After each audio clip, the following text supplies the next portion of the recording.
are joined by Bhim Army Chief Chandrasekhar Azad. He just exercised his duty of casting his vote. Thank you for speaking with us. Sir पहले चीज़ आपको पूछेंगे कि आप सहारनपुर घूमे, पूरे उत्तर प्रदेश घूमे, क्या लग रहा है आपको?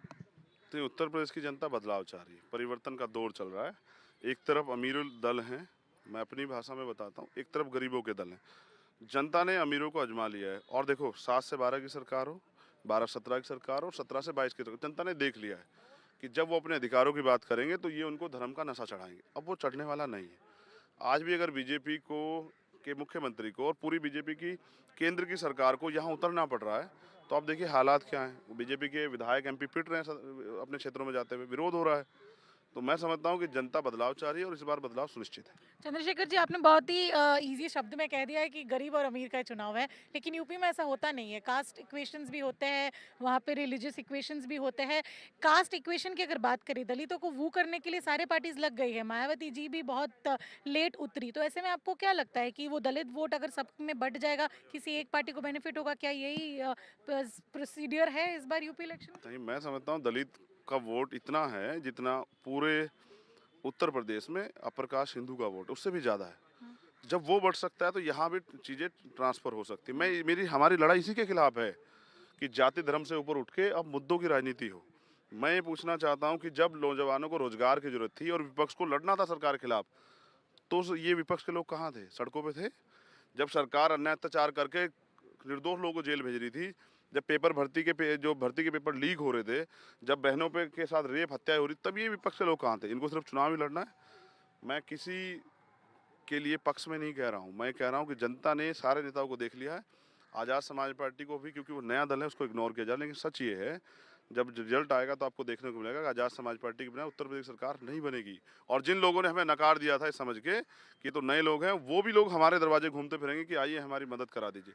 तब भी हम उनको प्रयास करेंगे कि भाजपा को रोकने के लिए एक अच्छी सरकार बन जाए। अगर प्रधानमंत्री की बात करें, कुछ ही दिन पहले सहारनपुर आए थे। मुस्लिम जो महिलाएं हैं उनकी तरफ ज़्यादा इशारा करके बोला कि हमने आपके लिए ट्रिपल तलाक का काम किया। इस बार हिजाब का भी मुद्दा उन्होंने वेल्ड एक अटैक किया कहीं ना कहीं। तो क्या आपको लगता है कि इसमें कोई फ़ायदा होगा बीजेपी को?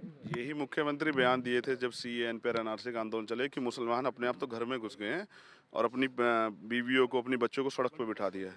देखिए, मैं योगी आदित्यनाथ को एक्सीडेंटल मुख्यमंत्री मानता हूँ और वो हैं भी। ना 2012-17 में उनके नाम पे वोट पड़े थे, ना वो सीएम फेस थे। केशव प्रसाद मौर्य पिछड़े वर्ग के व्यक्ति थे जिनके नाम पे जनता ने स्वीकार किया कि बीजेपी का चाल चरित्र बदल गया है। पिछड़े वर्ग के व्यक्ति को मुख्यमंत्री बनाए तो ठीक है, इनको वोट देते हैं। जनता के साथ धोखा हुआ, जनता उस अपमान का बदला लेने के लिए बैठी है। बताइए, पिछड़े वर्ग के उप मुख्यमंत्री को स्टूल पे बिठाते हैं। अब जनता जवाब देगी और निर्णय भाजपा के खिलाफ है।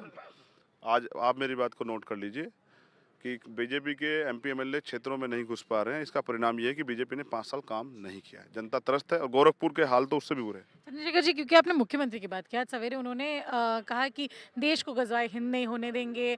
उन्होंने ये भी कहा कि केरल और बंगाल नहीं बनानी चाहिए। एक जो चीज़ आपसे जानना है कि ये जो पूरा सिचुएशन है कि बार बार ये एक पोलराइजेशन का एक माहौल होता है, इसमें फ़ायदा किसको होता है? देखिए, बीजेपी को हिंदू मुस्लिम की जो सियासत है उसी में फ़ायदा होता है और आम लोगों को फ़ायदा होता है मुद्दों पे लड़ने के लिए। तो मुद्दों की सियासत जो है वो होनी चाहिए और उत्तर प्रदेश में बहुत ज़रूरी है। तो मैं समझता हूँ कि उत्तर प्रदेश में इस बार बदलेगा। कोई दोबारा मुख्यमंत्री नहीं बना है, उत्तर प्रदेश का एक इतिहास है।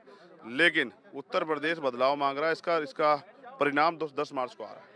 हिजाब को लेके हर बार सुनवाई हो रही है। पिछले जब फेज में इलेक्शन था तब भी हुई, इस बार भी हो रही है। इसका कोई एफर्ट या फिर कोई इफेक्ट?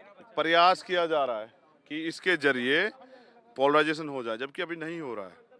इस बार मिलके भारतीय जनता पार्टी को आम आदमी रोकने के लिए खड़े हुए हैं और जो जहां मजबूत प्रत्याशी और अच्छे प्रत्याशी हैं उनको वोट दे रहे हैं। एक आखिरी सवाल, आप डायरेक्ट सीएम के साथ फाइट पे उतरे हो गोरखपुर में। आपने खुद कहा कि आप इतने दूर गए हो क्योंकि कहीं ना कहीं आप कॉन्फिडेंट हो। क्या है वो कॉन्फिडेंस आपका? बिल्कुल कॉन्फिडेंट हैं और हम लोग जीत रहे हैं। और गोरखपुर ने जो सहा है 5 साल, आप ये समझिए 4 महीने गोरखपुर झील बना रहता है। मुख्यमंत्री जो है कुछ नहीं कर पाते, तो इसका मतलब ये है कि वो चाहते नहीं। जब गोरखपुर की जनता को जरूरत होती है कोरोना काल में, तो मुख्यमंत्री बिहार रहते हैं या बंगाल रहते हैं। जब उनको गोरखपुर से प्यार नहीं तो गोरखपुर की जनता उनको वोट क्यों दे? तो हमें विश्वास है गोरखपुर की जनता इस बार नेता को नहीं बेटे को वोट देके मुख्यमंत्री को जो पलायन का राग गाते हैं, अगर प्लान हुआ था उत्तर प्रदेश में तो आपने 5 साल में प्लान आयोग क्यों नहीं बनाया? और फिर प्लान हुआ तो है उत्तराखंड में। उत्तराखंड के प्लान की वजह से तो मुख्यमंत्री वहाँ पहुँचे। अब हम उनको वापसी करा देंगे, उत्तराखंड ही भेजेंगे। शुक्रिया बात करने के लिए. That was Chandrasekhar Azad who said that he's very confident of winning from Gorakhpur against the CM as well, and also he attacked the BJP over saying that they are trying to polarize the election but they will not benefit from it. Video journalist